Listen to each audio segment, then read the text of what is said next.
Ladies and gentlemen, welcome back to Get the Shot, brought to you by Tamron Australia. My name is Joe Orchard, I'm your host. I'm here today with award-winning photographer, Andrew Tan. He has really cool work with light and movement, and it's super dynamic. And as I mentioned, he recently has just won in the 2025 Photographer of the Year in the black and white category. I've actually got the photos with me here. We're gonna look at them physically today and check them all out. So stay tuned for all of that. Andrew, welcome to the show. Thank you very much, Joe, for having me on. Feel very, privileged to be here in your studio with you. Oh no, that's all right. Happy to have you. How did it feel, learning that you won this category? It was kind of weird in a way because I was just flicking through and now I get this email saying, "Oh, I won something." Oh, okay, let's check it out. And yeah, it was a great feeling, and good to be recognized. Yes. Amazing. How did you get into photography? Where did that journey begin? I was, I guess, when I was a kid, my mum had an old Yashica FXD camera. It was a film camera. Yeah. And I just kind of borrowed it and I never gave it back to her. And I just took it out with me and took some photos. Then later on, I guess I started looking at magazines and seeing how other photographers, film photographers in those days, how they took their photos. And I guess I learned it on the go. Did my own experiments, and then started thinking more seriously about the composition of the photographs. In the old days, I would carry a little notebook every time I took a photo because there's no metadata. So you had to record the f-stops, the time, the ISO, and then after a while, then get the results back and then compare to the frame numbers, check and then adjust it. Yeah, so that's how I learned how to take photos in the early days. So of course, plenty of mistakes, but over time, so that's how I taught myself how to take photographs. Amazing. Not mistakes, lessons. That's true.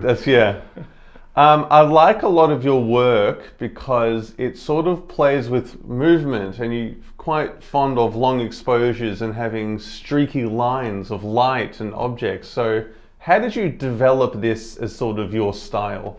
I'm not sure whether you call it style. I do a lot of different things. I like to experiment a lot. And I guess while out taking photographs, sometimes I get bored just taking the normal, still photographs. So sometimes I do something different.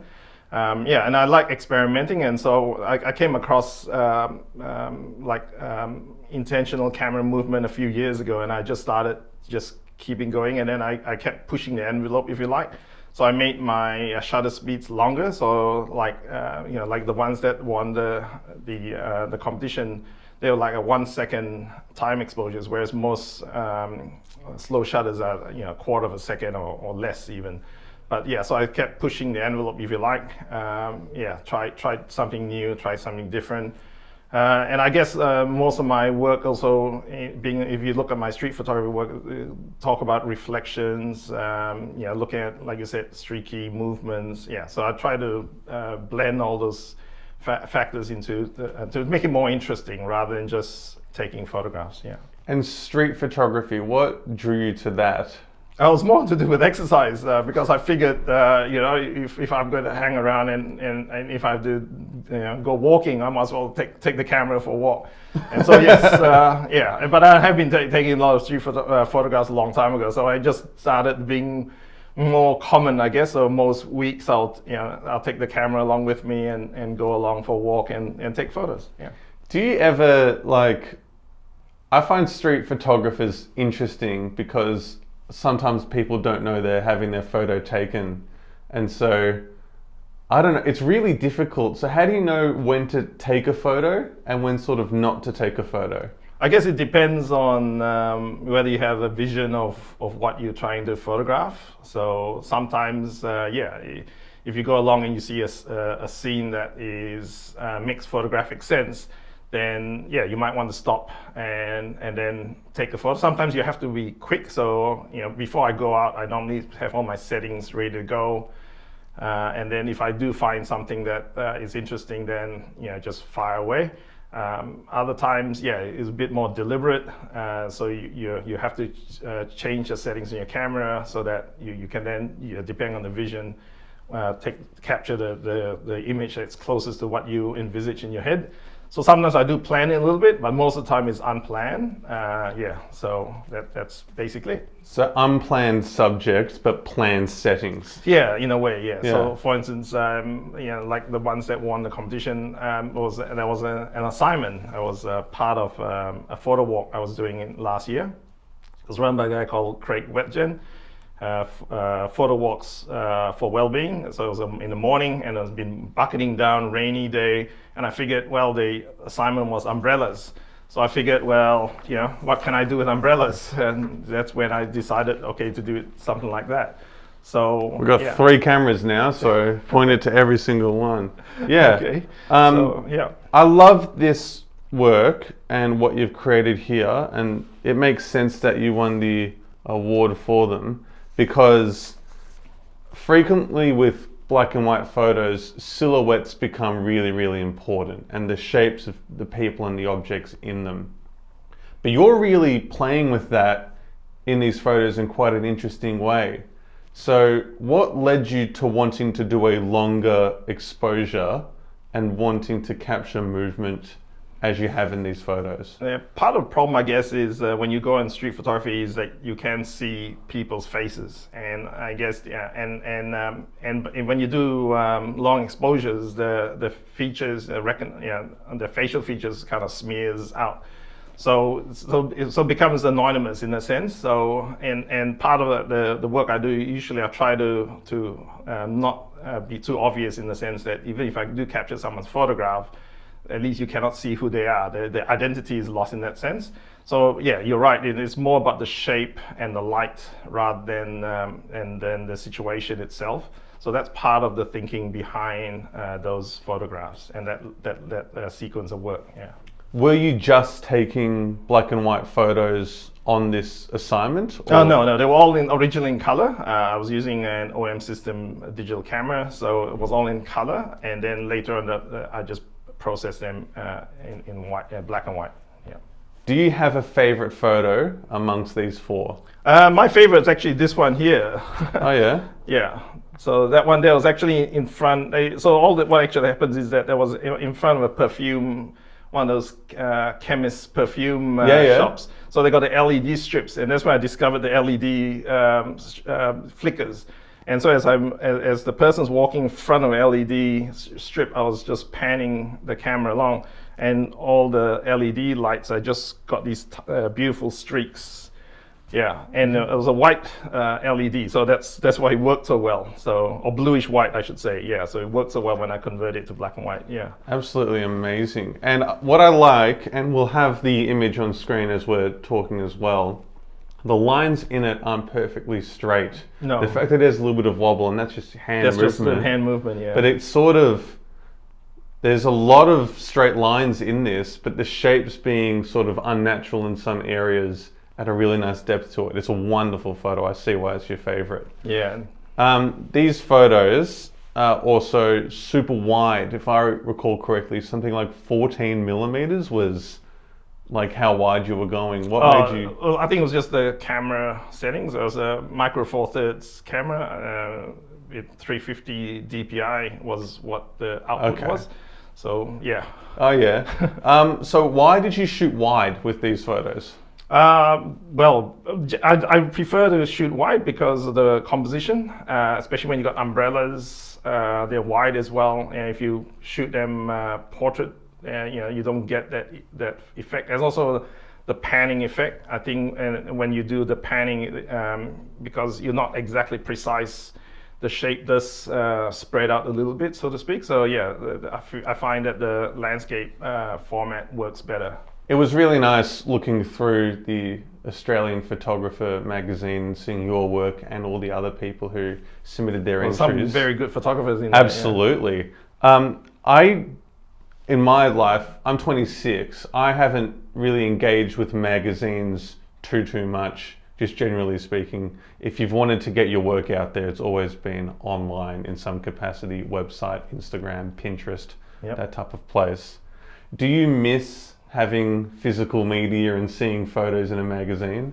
Not really. I do have subscribed to magazines and stuff. But yeah, most of the time, yes, you're right. It's all on screen. But I do also go to a lot of. I do have a lot of photography friends, and when they have openings and shows, I also attend galleries and have a look at that. In fact, I actually have a show coming up, two shows coming up. One in March. Both of them will be in March. Oh yeah. One at the Fitzroy Public Gallery. I'm doing one with a friend of mine, Ross Patch. She and I are doing one there, and then I also got picked for a show called Prelude by Australian galleries as well. So they picked two of my photographs for that. Congratulations. Yeah, thank you. And then later this week, or end of this month, I also going to the Michael Beazer Works on Paper Prize at the Bairnsdale Gallery. So. Dude, lots of stuff. You're all over the place. Yeah. I guess it's kind of funny because some of those competitions you applied back in July, August last year, and then they kind of pile up, I guess, and all of a sudden they make all the announcements in one go. So yes, it's good to see them dropping out. When I was looking through your website, you haven't been submitting photos for too long. Like, when was your earliest award for photography? Oh, probably, I don't know, probably in about 2020, sorry. Yeah, so just before COVID. So yes, you're right. I haven't actually gone full blast in the thing, because I guess I was still trying to work out what was I doing, trying to put a body of work together, trying to make it more coherent. Yeah.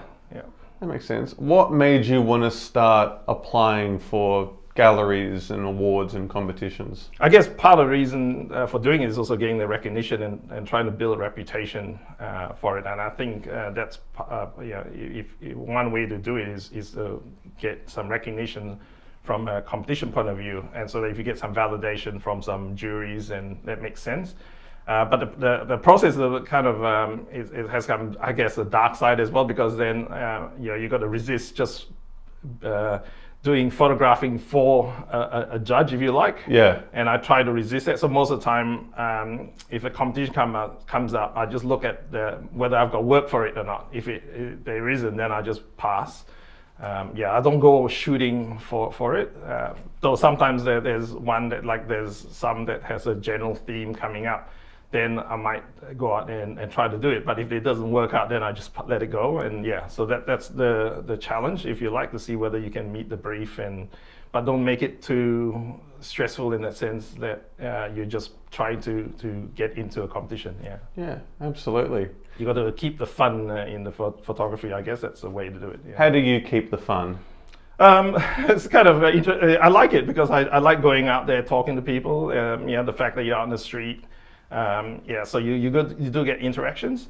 Most of the photographs like these ones, I use wide angles as well, so 14mm with these ones. So because of that, you're actually quite close to people, and you do have that interaction with people as well. So that's a different angle to it. Yeah.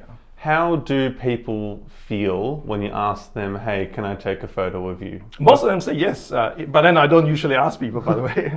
But if I do ask them, most of them will say yes. If they don't, then they don't.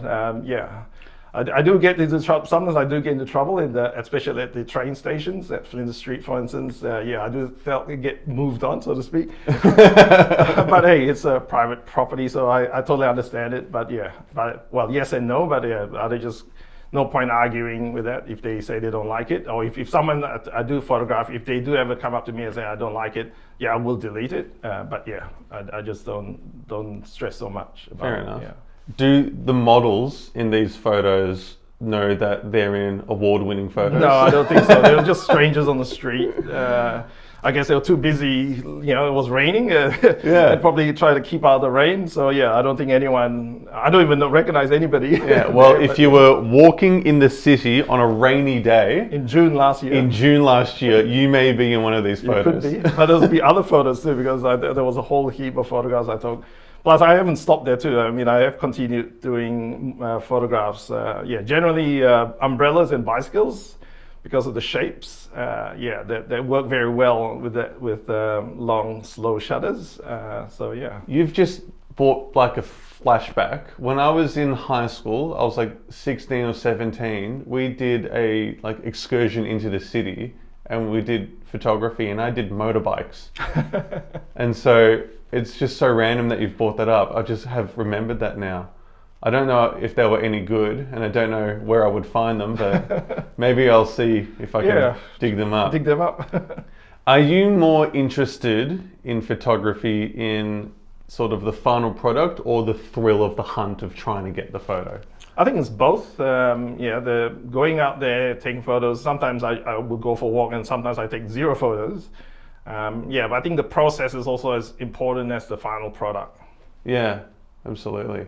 Is there a photo that you're trying to take, or a place you've wanted to take photos that it's like a bucket list item? I don't really have a bucket list in that sense. I do have places I want to go and visit, but I don't really have a bucket list of photos I must capture. No, so yeah. Fair enough. What locations would you like to take street photography in? I wouldn't mind going to Mexico City. Yes. I've seen a lot of work by photographers in Mexico City, and I think that's fantastic. Maybe the Day of the Dead festivals during that time, then it might be a good time. And so that, if you want to call it a bucket list item, that may be one possible one. Yeah. I find Mexico really interesting because, you know, on all of the television shows we see, it's people talk about it being corrupt and whatnot. But Mexico City has hosted the World Cup like 3 or 4 times. Mm-hmm. And so it's actually this world-class, amazing, interesting place, lots of food and culture there. So that's a really interesting point. Can I come with you to Mexico when you go? Yeah. Sure, no problem. Let's do it. I haven't got a Tamron lens either.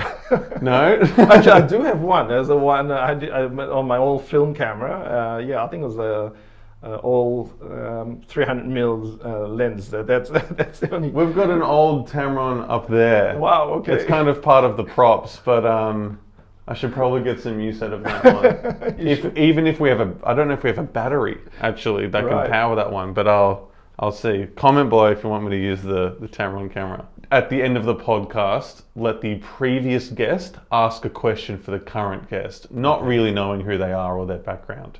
And so the question for you today is, what is the most pivotal skill a creative practitioner must have beyond anything to do with equipment?